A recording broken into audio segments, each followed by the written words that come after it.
Имам неразпечатани пликове писма, старомодни памети, носещи ухания на стари кафенета, песен на бавни парни влакове.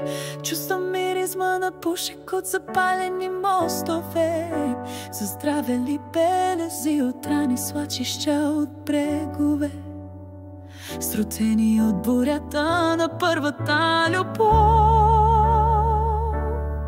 И мъглата над реката от изминали години. Защо разглеждам неразпечатаните пликове с писма, неразпечатани писма от стара свършила епоха? Мога ли да ги отворя? Не, гоня вече всички спомени.